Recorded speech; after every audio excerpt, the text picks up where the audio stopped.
Holland, and my dad's like, Yeah, thanks for having me. We have that's kind of working the piece earlier, so people, everyone seems to have a personal connection. I grew up with having this book in my parents, so I kind of think which is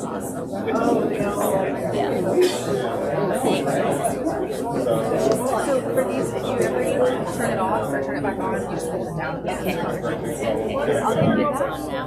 It is on now. And I'm going to give you Hey everybody, I'm Alex. Thanks for coming out tonight to Flyleaf Books.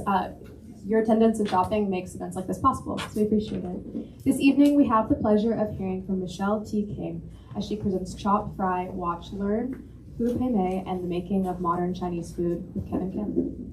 Michelle T. King is an associate professor of history at the University of North Carolina at Chapel Hill, specializing in modern Chinese gender and food history.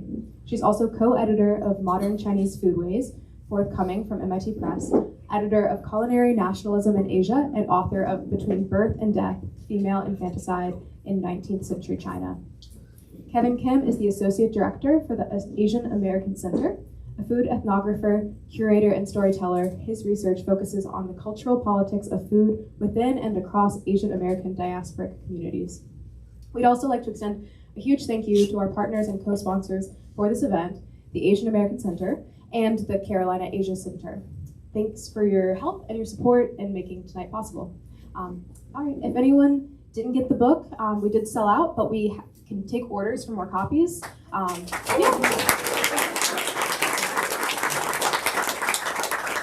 Over to you. Thank you, Alex. It's on. It's on? Okay. Well, thank you all. Thank you all for coming tonight. My name is Kevin Kim, and it is my distinct honor and pleasure to be in conversation with you all and with Michelle King. Michelle. You'll need to unlock your iPhone. I think this might be a good time to please, if you don't mind, putting your cell phones on. Thank you, Siri. What a wonderful world we live in. Michelle, thanks again for inviting me. I think this is going to be a fun conversation. I just wanted to let people know that Michelle's going to be on NPR this weekend. So please look out for her interview on NPR's Weekend Edition. which day? Saturday. Saturday at 8:40 approximately. That's what they told me. Support your local NPR stations. Michelle, I love this book. I think this is a great book, and it's a really just the way that you layer multiple histories is, I think, I was telling folks this evening that the way you wrote this book, the way that you layer these histories, your personal history, the career and the life of Fu Pei-mei, the history of modern Chinese food and cooking. I think it's only natural that we start with a brief introduction for the folks who haven't read this book yet. Can you tell us a little bit about Fu Pei-mei and her amazing life? Yeah, sure. So Fu Pei-mei, I knew her growing up in the sense that my mother had her cookbooks on her cookbook shelf. And when I was a kid, I would look through the cookbooks because they have these fantastic Technicolor photos of all the dishes. And the cookbook is bilingual, so it's in both Chinese and English. So at the time when I was a kid, I could not read the Chinese, but I could read the English, and I would, there's weird translated titles of dishes and things in there. And so, I kind of grew up with this cookbook, but I didn't think that much more about it until I had my own kids, and I wanted to learn how to cook Chinese food for them. And so my mom said, well, why don't you, I was thinking, or when I was in college, my mom had given me a copy of Fu Pei-mei's cookbook when I wanted to learn how to cook Chinese food then. But then after having my own kids and wanting to learn, how to cook Chinese food, I looked through her cookbook and realized that it didn't only have photographs of dishes and bilingual recipes. It also had photographs of her traveling the world, meeting with dignitaries, teaching foreign students, like a photograph of newspaper clippings from all over the world all about her. And when I saw those clues, I thought, maybe there is something more to this woman than I knew about. And, you know, I'm interested in gender. I like food. I'm okay at cooking, you know. Why don't I find out more about her? And so I discovered in the course of doing research that not only had she written these iconic bilingual Chinese-English cookbooks that so many you know, people of that generation know, she was also on television for 40 years, which has to be some kind of record in the world. She was on TV at the start of the medium in Taiwan in 1962 and continued on television until 2002 in her retirement. So through talking about Fu Pei-mei, I could talk about so many things, because at the start of her career in the 1950s, she was teaching Chinese or housewives in Taiwan how to cook all these Chinese dishes. And we could talk about why that would be. You know, housewives wanted to learn how to cook, and they were eager to learn how to cook all these new Chinese regional dishes that they had not known before. But by the end of her career, you know, as we go into the 80s and 90s and after Taiwan's economic development, then women don't want to cook anymore. They got better things to do. They're working. They're, you know, professional women. They don't have time. So you could track this arc and change of gender history over the course of her career, as well as just following her own history. So does that answer the question? I could go on and on, so you have to just stop me, because I'll just talk and talk. Well, I think this might be a good chance to Oh, yes, that's read right. a couple snippets from the Right. book. So the way that so the other thing about Fu Pei-mei is that when she got married, she did not know how to cook. She was a terrible cook. Her husband complained about her cooking because he would bring home friends to play mahjong. And she, as a housewife, was expected to cook for them, except she didn't know how. And she would make the same fried rice and fried noodle dishes all the time. And he would say things like, why don't you, you know, make something different? Can't you cook anything else? And she was really embarrassed about it. And she was so embarrassed that she hired a series of restaurant chefs to teach her their specialty dishes. And they all came from different regions of China. So she learned the regional specialties of many different, like Hunanese, Sichuanese, Fujianese, you know, Northern Chinese cuisines. And that's how she really got her start, because after a while, her cooking improved. And later, the mahjong buddies were telling their wives, hey, why don't you go learn some dishes from Fu Pei-mei? So that's how she got her start as a cooking teacher. It was teaching other women, these other mahjong wives, basically how to cook. So her husband was a male chauvinist, had no interest in, you know, supporting her working outside the home in any way. And so when she wanted to start teaching cooking, he said, I don't want any strangers in my house. So she set up a tent in the backyard and would teach cooking classes when he was away at work and her kids were at school. So this is a little excerpt from the book, is at that first part when she hasn't quite learned how to cook yet. Early in her marriage, Fu tried to make her own jiaozi, boiled dumplings that were a northern Chinese staple and her husband's favorite dish, especially when filled with prawns. Making jiaozi required mixing flour and cold water to form a dough, rolling it out into thin, even, identical circles for the wrappers, filling them with a balanced mixture of chopped prawns, ground pork, scallions, yellow chives, ginger, salt, soy sauce, and sesame oil, and sealing the edges neatly with pinched folds to make rows of plump, identical standing soldiers. Fu's husband, Cheng Xiaoqing, had exacting tastes. The wrappers had to be thin and exquisitely wrapped. The filling had to be generous with a bit of juice. Moreover, the filling could only be made with prawns, not shrimp, which had a different flavor and texture that he did not care for. They were to be boiled and served hot with a dipping sauce. Fu tried to make them to please her husband, but he never seemed satisfied. Finally, one day she asked, were they good? And he answered angrily, how could anyone eat these jiaozi? Every single one is just a bag of water. She looked at the plate, and indeed the wrappers had opened at the edges, allowing boiling water to get inside and dilute the taste of the filling. How could they have leaked, she thought to herself. She had taken care to pinch every fold tightly to seal in the filling. From that meal forward, Fu carefully inspected every jiaozi before serving them to her husband, setting aside all the burst ones to eat herself, while giving him only those which were still intact. Yet despite her meticulous efforts, some leaky jiaozi still managed to slip by.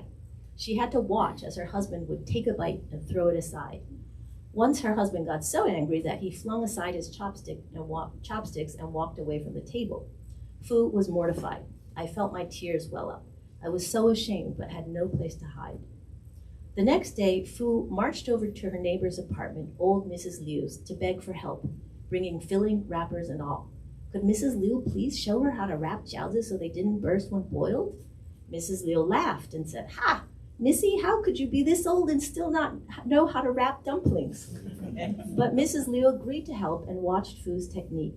First, Fu put some filling in the center of a wrapper. Then she used chopsticks to moisten the edge of the wrapper. Then she folded it over into a half circle and pinched tight each layered fold. Wasn't that how it was done? Not like that, not like that, hissed Mrs. Liu. Why on earth are you using a chopstick to moisten the edge? It's all oily. It'll burst open as soon as you boil it. As soon as Mrs. Liu spoke, it dawned on her. They were the same chopsticks she had used to mix the filling, which had a bit of oil in it. The dumpling wrappers, made of flour and water, might appear to be sealed before cooking, but once they hit boiling water, they would never stay closed. She felt like an idiot. Something so simple, but I didn't know anything back then. Because of this, I had endured so much resentment. How many times had she inspected the cooked jiaozi, examining each one to ensure it had not leaked? How many times had she stood by, watching and worrying, counting how many jiaozi her husband would toss aside?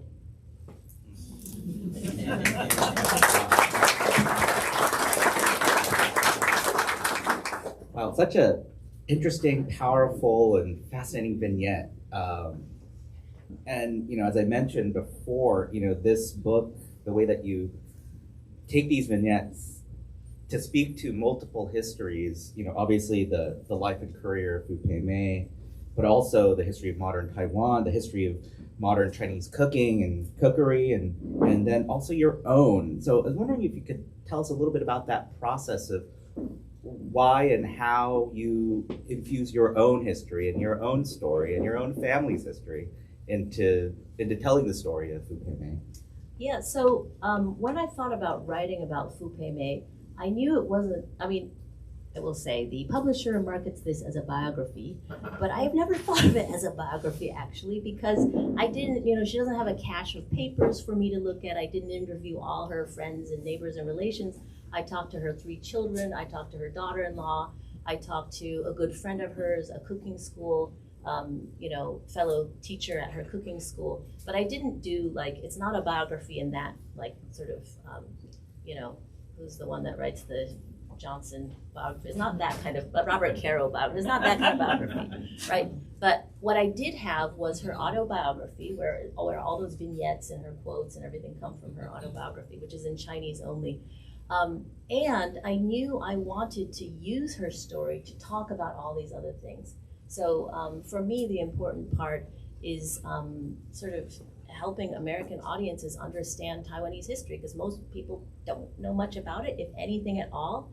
And so I really wanted to use this kind of appealing figure of food and a woman with a fascinating career, but it would allow me to talk about media and television. It allows me to talk about what the bilingual cookbook means. It allows me to talk about women's changing roles and the feminist movement in Taiwan. It allows me to talk about kitchen technologies and how she was involved in developing an instant ramen flavor packet and worked as a consultant for China Airlines. It allows me to talk about the story of my family because I grew up with this cookbook. Practically, some people know who this woman is? Some people, yeah, okay. Some people, if you know, right? Everyone in your generation or my parents' generation knows who this woman is. There is not a single person that would have not known who she was because she was on television every single day. She wrote dozens of cookbooks, and I felt like it is my story. Not my story, but in a way, through Fu Pei-mei's story, I could tell the story of my parents' generation and that whole story of migration because, among other things, this cookbook, which is on the cover, this is her most famous cookbook on the cover. They used to say in the Cold War years, and my parents are part of this generation, every overseas student from Taiwan who came to the United States or Canada or whatever, they brought the same 2 things in their suitcases: a Datong electric rice cooker, and a copy of Fu Pei-mei's cookbook. And so that was really true. I mean, my parents came before her cookbook was published, so it was my grandmother who mailed the cookbooks to my mom. But she had, you know, several of her cookbooks. She had all 3 of the series. She had these other little ones, you know, and so I felt like what I wanted to share with that story was how food becomes, you know, and her cookbook is sort of a totem of that Trans-Pacific journey. So that it has, I could explain what this means to different generations on both sides of that divide. So. Yeah, that's fascinating. Because so as someone who studies cookbooks, I was reading when I was reading your section about Joyce Chen. I actually have some of Joyce Chen's like first edition cookbooks at my house, and I was kind of flipping through them, and there was a light bulb moment when I was reading your section on her, in that like Joyce Chen was writing for a white audience, white housewives, versus Fu Pei-mei, who was thinking about the totality, right? So it was bilingual to capture some of that, but also to help the Chinese diaspora, and it was almost a political project. And I'm wondering if you could kind of speak to that, because I'm curious how much of her cooking was also a projection of her Taiwanese background and identity, and ultimately political kind of, well, politics. So I guess I should clarify that Fu herself, I mean, this is a debate I had with my editor, you know, do I put Taiwan in the title or not? Like, will people recognize this if I put Taiwan in it? And she was like, just call it Chinese, otherwise they won't know. But part of that is because Fu Pei-mei's cookbook in English, in Chinese it's very interesting because the title just says Pei-mei's cookbook. It's only in the English translation that if you flip open the cover, it's called Pei-mei's Chinese cookbook, right? So in English, that's where they modify what kind of cookbook it is. You don't have to do that in Chinese, because all the cookbooks are Chinese that are published in Taiwan, right? You only have to modify it if it's a Western cookbook. So, you know, I call it, you know, Fu Pei-mei in the Making of Modern Chinese Food, because that is what she claimed to represent.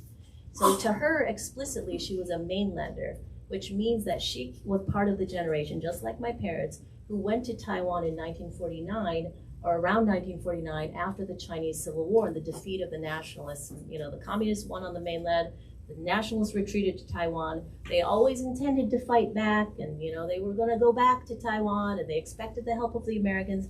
Obviously, that never happened, which is why we are where we are today. But Fu Pei-mei is part of that mainlander generation that still felt that they claimed the true, authentic Chinese traditions in Taiwan. Whereas, you know, on communist mainland, you know, whatever, they don't talk about food anymore except as a socialist problem to be solved, right? It's not a bourgeois pleasure anymore. So during those Cold War years, it's really in Taiwan that they're promoting Chinese food all around the world. And for Fu Pei-mei, she really was this kind of, she was a culinary ambassador. The government recognized her as a powerful kind of soft diplomacy, you know, not exactly weapon, but soft diplomacy tool. They would send her abroad, you know, to do cooking demos and to be on morning television programs in the United States. And she always felt that she was promoting the interests of the Republic of China, not the People's Republic of China on the mainland, but the Republic of China on Taiwan. And the problem is, however, that for foreign audiences, they don't know the difference. So you can say all you like about being for the Republic of China on Taiwan, but for most, you know, foreign media coverage was always just, here's a Chinese, a woman who cooks Chinese food. And the greatest irony, for example, is that when Nixon went to China in 1972 to normalize relations between the United States and the People's Republic of China, her recipe was printed in the New York Times, which is awesome, right? Because you're like, this is you know, you've achieved this international fame, your recipe is in the New York Times, but it's for an event that is basically going to dissolve the relationship and status of the, you know, Taiwan on the international stage. So it embodies these contradictions that I could then write about, you know. So that's why I loved, you know, it's like Forrest Gump. She was just everywhere doing all these things, and I could just write about all these different aspects of her life. So that was part of it. Yeah. Yeah. Well, speaking of her life and your life, one of the parts of the book that I enjoyed the most just reading was the kitchen table conversations. The kitchen table as a kind of mythical kind of place in the popular imagination. And so I'm curious about if you could speak to a little bit of that, some interesting vignettes or stories. I particularly love the interview you did with your aunt. She's a great character. Certainly a character, and it comes through in the book. So yeah, a little bit about that and the process. Yeah, so I interviewed a lot of people for this book because part of it was not just wanting to write about what was it like to write the book from Fu Pei-mei's perspective and the context of Cold War Taiwan, but also because I wanted people to know how this book has landed in women's actual lives. And so I interviewed a bunch of women, some of them, my aunt in Malaysia is one of them because she took the cookbooks with her to Malaysia in 1970, and she just tells great stories and is a great cook, and I knew I wanted to, see what she had to say. And all of these women that I interviewed, there are three, I think it's three or four, three featured what I called kitchen conversations, which are basically like transcripts of interviews that I did with these different women. And part of it is because, so I teach at UNC, I teach a class, or I used to teach a class on Chinese food history. And one of the projects, the main project, actually, Bei-mei was in that class right there. She can tell you about it. One of the main projects for that class is for the students to write an oral history of a Chinese restaurateur in North Carolina. And the students would go interview these people and then write about their migration stories and how they ended up here in North Carolina. And the thing you would hear again and again from all of these different people is, well, my story isn't very important. It doesn't, just ordinary, just what I did, or not that interesting.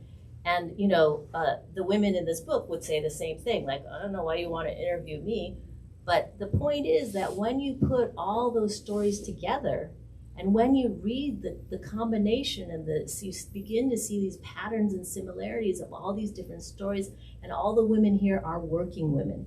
Although I call my aunt a housewife, and she was a housewife at the time, she later was a school principal. Every single woman in here is a working woman who not only is working, she is also cooking for her family. So it is a thing that I understand very well as a working mom myself. And so part of the desire to have these women's voices in here was to have people understand where the cookbook actually sits in people's lives and how they thought about it and how they used it in their lives. So some of them, for example, learned how to cook quite literally from Fu Pei-mei's cookbooks. Others, another one, a family friend that I grew up with in Midland, she hated cooking. She still had Fu Pei-mei's cookbooks. She hated cooking. But even though she hated cooking, she still made dinner for her family every night. So I wanted to, a lot of what this book is for me is really to honor that effort that so many women have put into putting dinner on the table every night for their families. And I feel like it's a labor of love that is frequently not appreciated.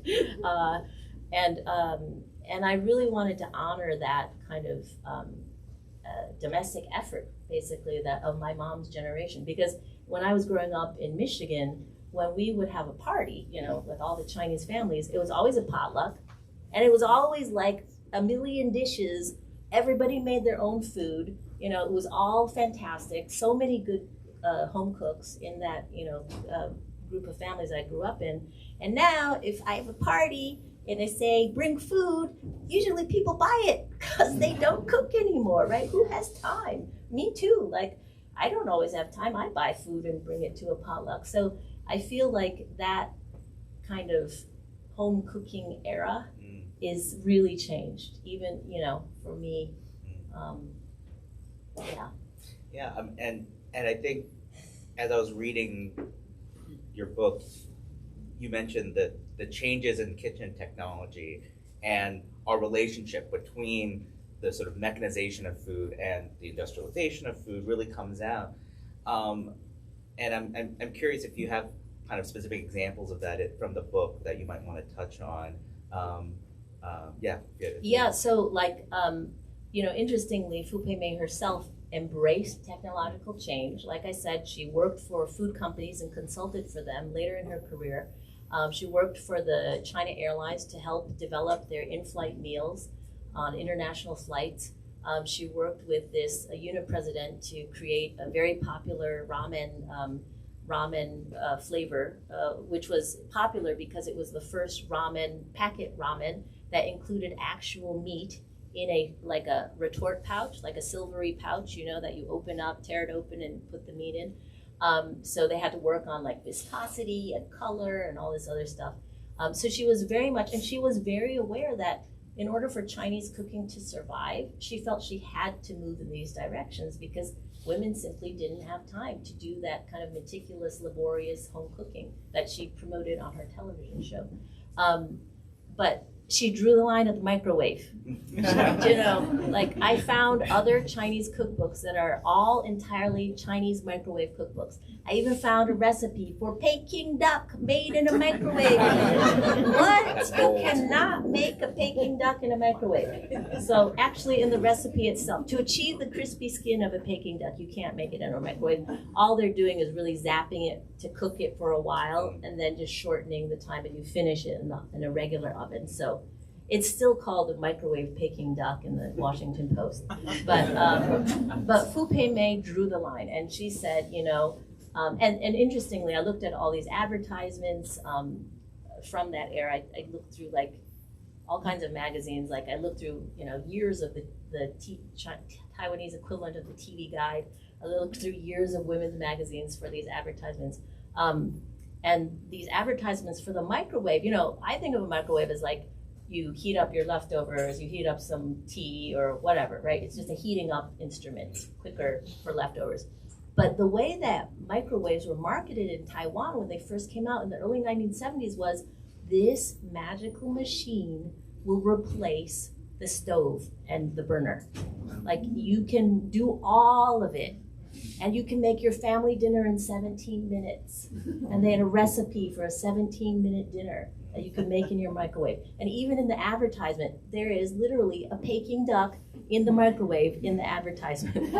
It's like, crazy when you think about it. But that's how people thought about like those technological advances. Because of course, when Fu Pei-mei started on television in 1962, you know what she was cooking on? It's not a gas burner, not an electric stove, a charcoal brazier. Do you know what that is? You probably do not, because none of you have probably cooked on it. It is essentially a clay bucket with a hole in the side where you put the charcoal in, and the wok sits on top. You control the heat by basically shoving charcoal or wood or some kind of fuel in there.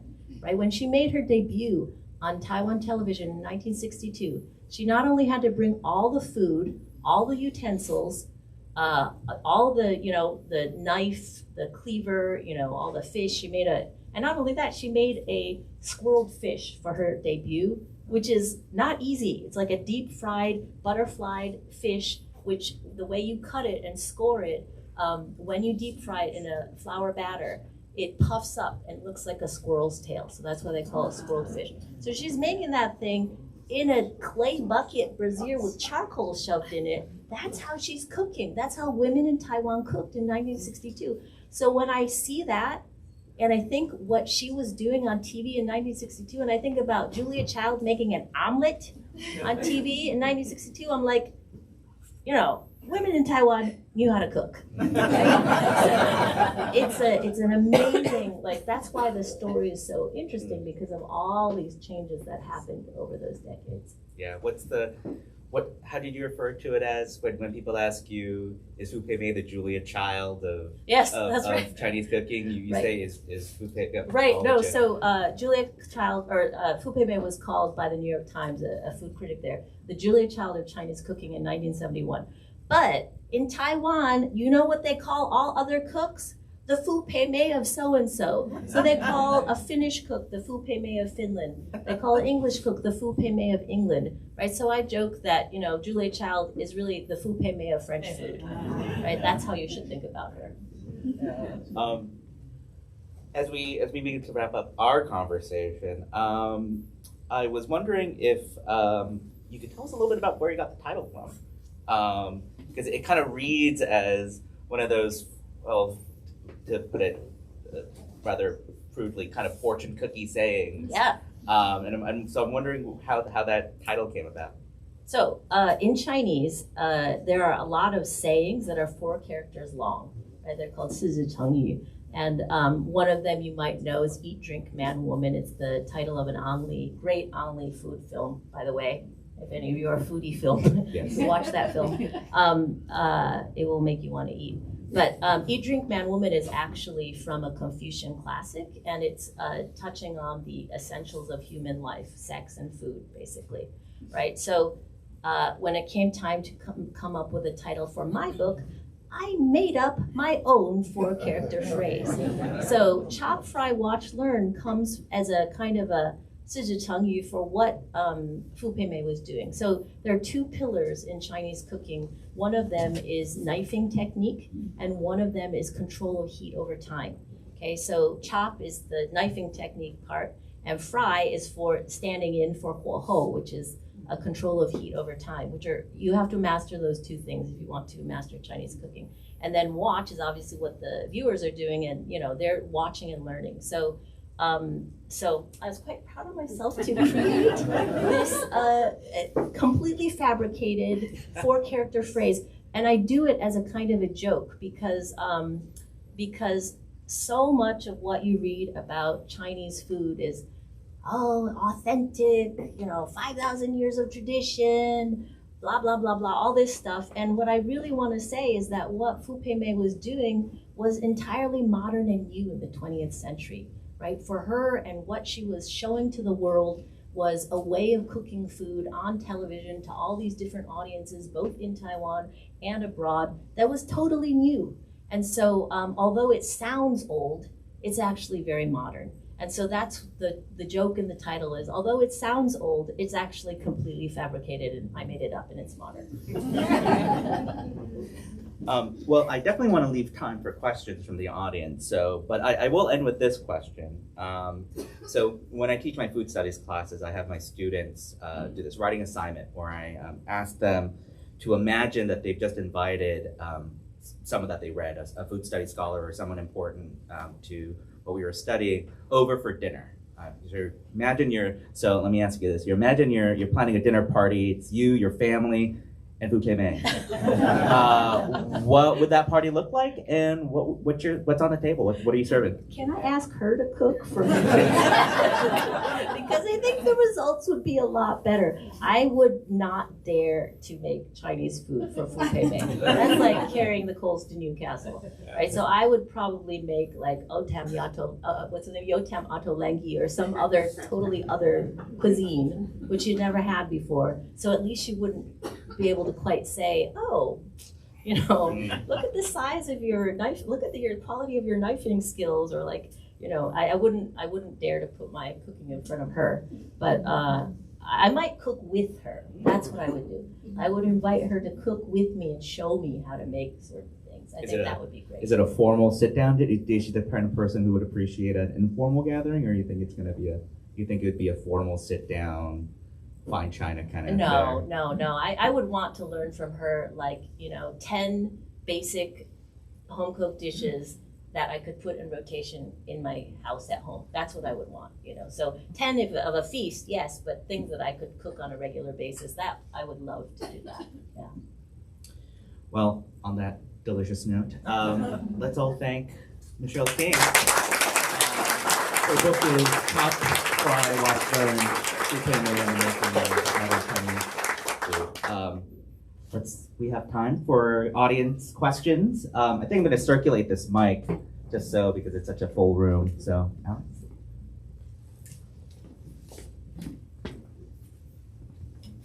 Hi, Dr. King. Thank you for writing this book and for sharing these stories tonight. So you've talked about Fu Pei-mei's influence on cooking in the home and in the diaspora. I think any culinary authority worth their soy sauce would agree that Taiwan is the most delightful place in the world to have a meal. from street markets to famous restaurants like Din Tai Fung. Can you speak to Fu Pei-mei's influence, perhaps, on the power of Taiwan and food that is associated with Taiwan, comes out of Taiwan, on the international scene? And I'm particularly interested because though Fu Pei-mei may have started out her life as a mainlander, I'm imagining that by the end of her life she was Taiwanese. Yeah, so that's a really interesting question, and that is something that I talk about in great depth in chapter 8, because she was a mainlander, and she thought of herself as cooking Chinese food. And in her first book, this red-colored one, she divided China into different regions, and she kind of did it by cardinal directions. So Northern Chinese, Eastern Chinese, Southern Chinese, and Western Chinese.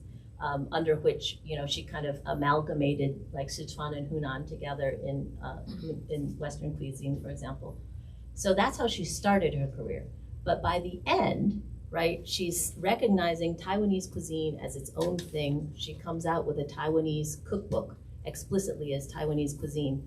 But she herself is never known for cooking, quote unquote, Taiwanese food. And I have to make that distinction for people who don't know the difference. During Fu Pei-mei's the Cold War years, people from the mainland were called mainlanders. People who were already living in Taiwan before the arrival of the Nationalist Party were called Taiwanese, and most of them had moved, or their families had been in Taiwan for generations, many of them since the 17th century. They had lived under the 50 years of Japanese colonial rule from 1895 to 1945, right? So people felt this and they spoke the language Taiwanese, which is not Mandarin, which Fu Pei-mei spoke herself.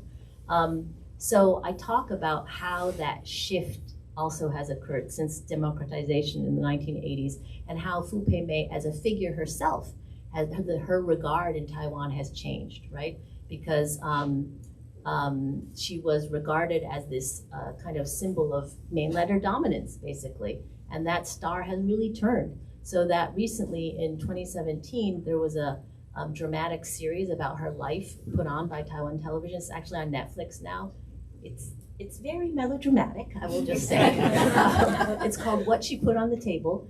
And really interestingly, in that series, so it's no longer just about Fu Pei-mei. It's about Fu Pei-mei and a completely fabricated second character who is her Taiwanese housemaid, right? But they create that person so that the series is not just about a mainlander, but about a native Taiwanese. And they go through this journey together, right? So they make this kind of fictional fabrication.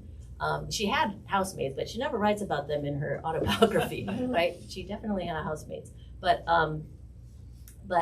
that's in order to appeal to today's Taiwan, right? Where people are saying, hey, it's not, mainlander and Taiwanese or whatever. Now, if you hold a passport from the ROC Taiwan, you are Taiwanese, right? So the idea of what is Taiwanese has changed over those decades as well. So she also, encompasses many of those complexities that I try to unravel in chapter 8.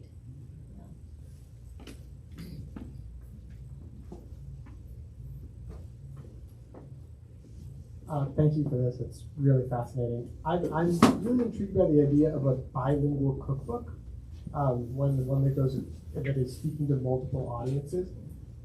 Are the recipes the same, or then are there places in which they differ between the two languages, or is it all? Yeah, so that's a great question. So that was one of the first things I noticed because, especially in the first one, when you read the introduction in Chinese and you read the introduction in English, they're not the same. They're totally different. They're not totally different, but the English is just a very cribbed, shortened version.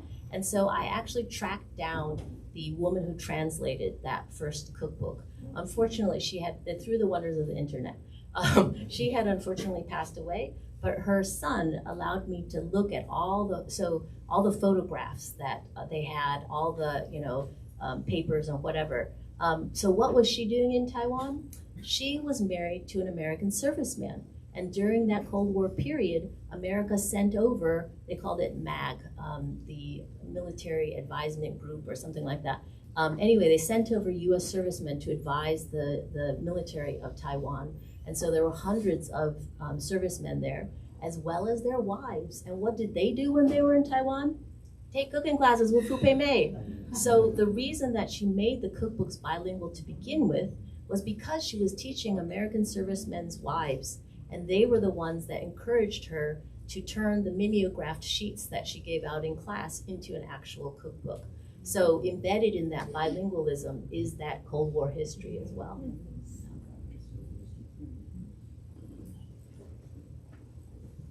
Thanks, Michelle. It's so fascinating story and about your book. And I'm particularly interested in the diasporic adaptation of Fu Pei-mei's cookbook because it's like in 60s and 70s, we didn't have all those Asian groceries that you can readily get the ingredients that you use in Taiwan and in China. So have you heard from any Chinese Americans or Chinese in Malaysia who adapted into their own regional ingredients available to them? Yeah, absolutely. So that's another chapter of the book where I talk about basically how I grew up in Midland, Michigan, because my parents went there in 1966, and they were one of the first Chinese people in my town in Michigan. I grew up in a place called Midland, and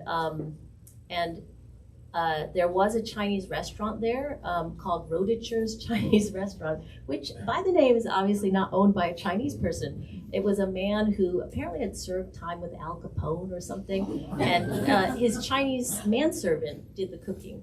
And so that was considered, it might be one of, I haven't verified this, but Michigan's first quote unquote Chinese restaurants.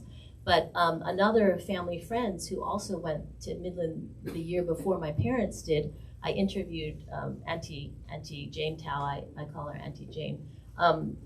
I interviewed her and she said, that restaurant, it only served American food, like egg rolls and, sweet and sour, to her that was American food, right? So it was really funny because at the time, she had to make her own soy milk and tofu. So she would go to the grain elevator, Cahoon's grain elevator, to buy soybeans. And the man there was like, oh, what kind of animal are you raising? Because, Americans did not eat soybeans at that time. And so he could not fathom what a person would do with that. And she's like, I'm making soy milk. And he said, what is soy milk? So, so there were all these adaptations. And my dad would also on special Saturdays make soy milk in our house, and usually it was burnt and stuff like that. But yeah, just those things are kind of embedded into the way I grew up too. So excuse me, I want to ask a question about identity and food. Do you think that food is as important or more important to cultural identity than language or clothing or family history or religion? Where would you put food in the hierarchy of identity makers for human beings? So, of course, Lloyd, my prejudice. I would say food is at the top. But I don't say that only because of, I like to eat. I teach this class at UNC, and one time a freshman said to me, who was a second generation, also from Taiwan, and he said, food is the last thing that's left. We don't have as a second generation, you don't have the language, it's too hard to learn, you don't know the history or the culture, but you know how to eat, and you know how your parents have cooked for you and how your grandparents have cooked for you. So that's, to me, why it's so deeply embedded for so many Asian Americans as food, is because, not everybody knows the history, not everybody knows the language, because those are hard things to learn. But food is just come to the table and eat, and you know it, and that's why I feel like it's such a strong identifying marker for Asian Americans. And I think for lots of other cultures as well, but definitely for Asian Americans, I can say pretty universally, food remains even when language is gone and the knowledge of history and culture is gone.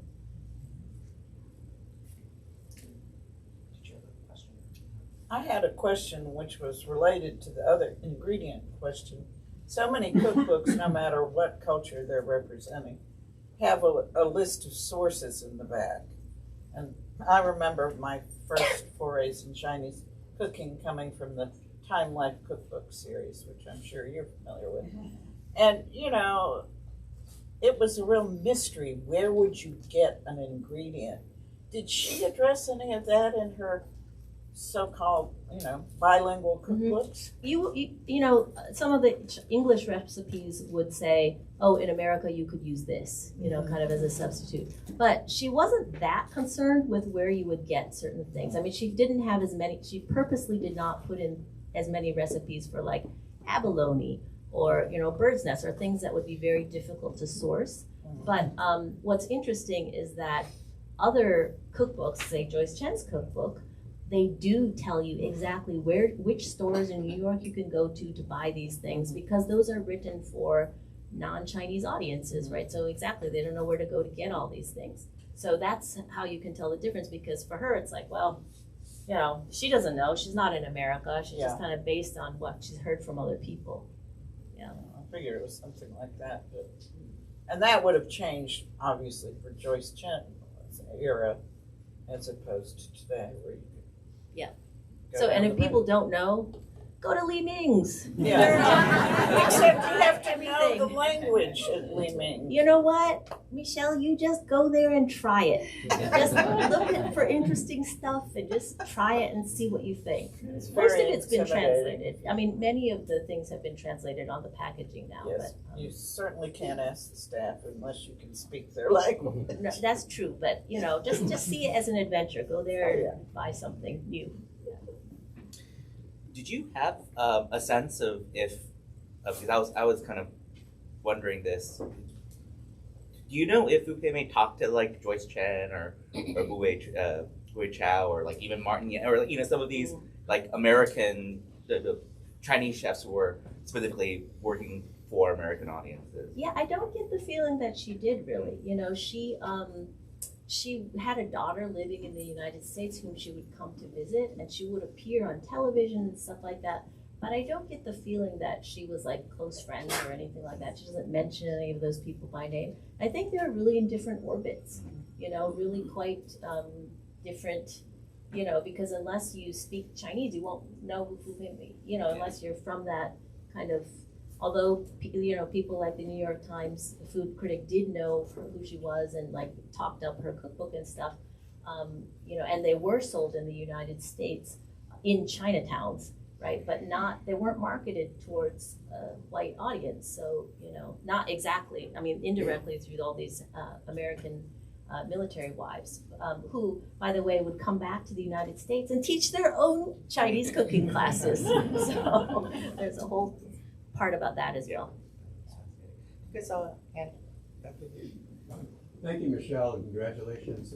I wonder what Fu Pei-mei's reception, if any, has been in mainland China. Yeah, that's a really great question. So, so after that TV series came out in 2017, when I was doing my research, I had to go sit in the studios of Taiwan Television to watch all these episodes because they were not uploaded onto the internet. But after the series came out, they uploaded like more than 700 episodes of her cooking series. They're all from the 80s onward because the earlier programs from the 60s were all live. No recording exists of any of them. So unfortunately, we don't know what the earlier programming was like. So only after they started recording the programs, really in the 1980s, do we see those episodes. And so, you know, all of the episodes, unfortunately, they're not dubbed or, you know, subtitled. They're only they're just in Chinese. And so you see all the comments in the comment section. And sometimes you know they're mainlanders because they write in simplified characters, right? So you can tell kind of where people are coming from. And they'll be like, who is this lady? You know, what does she know about Chinese cooking? And look at how bad the sets are. And I'm like, you have no idea. So I think most mainlanders would definitely not know who she is. But the other interesting thing is that before the Taiwan Television uploaded 700 episodes of her cooking show, the only episodes you could find of her on YouTube were in Tagalog, because her show was sold to the Philippines and broadcast on ABN. I don't know what the name of the Filipino station is, but broadcast on some station in the Philippines. And she's very popular in the Philippines. And so you would have all these people from the Philippines writing in, we love her show, we watched it all the time after school, So she has this, fans across the world, basically. So yeah, though she's not necessarily known in mainland China, she's known in other parts of Asia. I'm just curious, she accomplished so much, but she had such a discouraging presence in the form of her husband. Can you talk a little bit more about their relationship and Yeah. if it ever came around? Yeah, no, it's really fascinating because they were married for like 48 years and she never owned her own bank account. Every penny she ever earned was given to him. And every time she wanted pocket money, she had to ask him for pocket money. And every time she wanted to go abroad, she asked him for permission first. But she would wait until the day before she was going to go, and then she would ask him. I think what's really interesting about her and her life is that she really demonstrates this kind of, she made it work, right? He would actually, her daughter said that her father would say, I make enough money to support our family. You don't need to show your face on TV. Like, she's already on TV at this point. He was just kind of that way through and through. You don't get the sense that he helped. Julia Child's husband would like design sets for her and help her out and all this stuff, and he seems very, very supportive.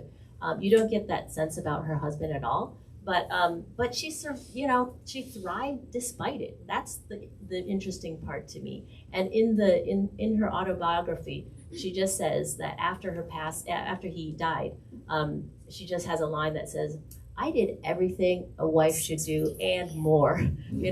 I have nothing to regret about that relationship. Where she had regret was like about the time she didn't have to spend with her mother, for example. But with regard to her husband and the way she treated him, she says, I have nothing to regret. But it's really interesting because, some of us might think, why wouldn't she divorce him or whatever? But being a housewife and a mom is so central to her identity as a Chinese woman.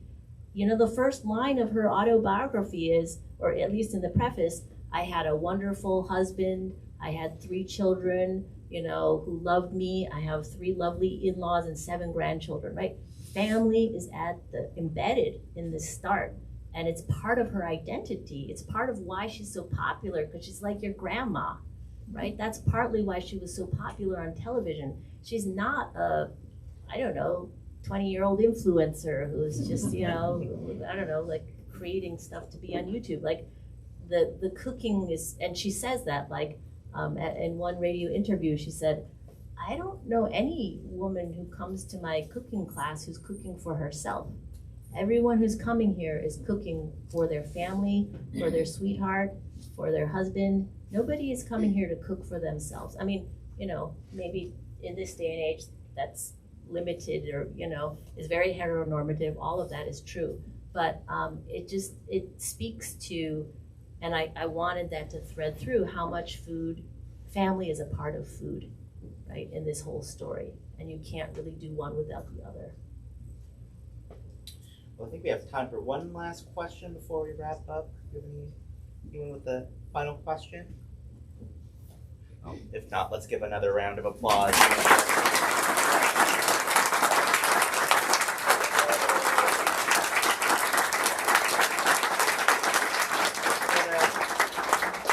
Applause for you all for coming. Thank you so much. And thank you to Flyleaf Books for hosting tonight's event. Thank you so much for coming.